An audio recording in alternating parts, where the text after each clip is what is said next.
Governor Greg Abbott urging action after the Texas shootings, and Democrats urging him to have a special session.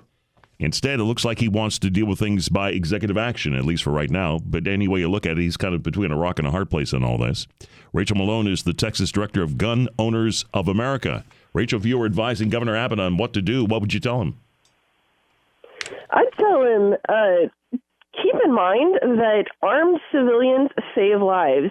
And instead of stigmatizing gun ownership and gun carry, let's make sure we're proactive about encouraging Texans that they have a much better chance of saving their own lives and protecting themselves when they actually consider carrying a gun for their own protection. Yeah, I just read yesterday that the two states in America that are considered the safest now are Maine and Vermont, and these are two states that have carry for everyone. You don't have to have a license to carry. It's total carry. Exactly. It is innocent until proven guilty. You don't have to go prove your innocence to exercise your Second Amendment rights.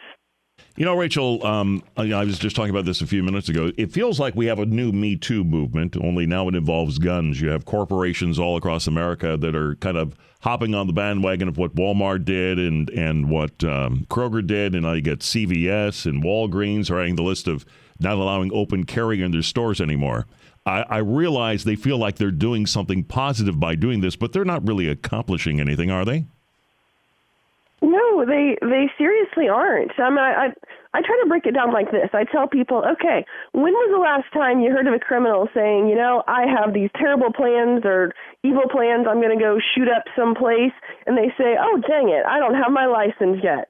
Or they say, oh, gosh, there's a sign there that says no guns. I can't do this today. No bad guy was ever stopped by that sign or the lack of a license. It's only the good guy who says, oh, I don't want to break the law. I'll just leave my gun in my car. And then they end up defenseless. So what do you think, the governor, why is there pressure on the governor in the state of Texas, of all places?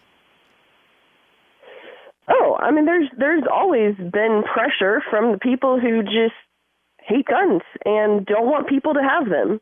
There always has been, there always will be. And frankly, you know, he's being painted as between a rock and a hard place.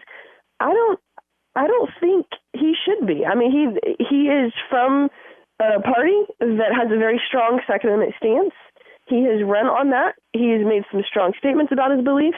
I think it should be an easy thing for him to stand up and say, okay, guys, I hear you. I know there are hurting communities.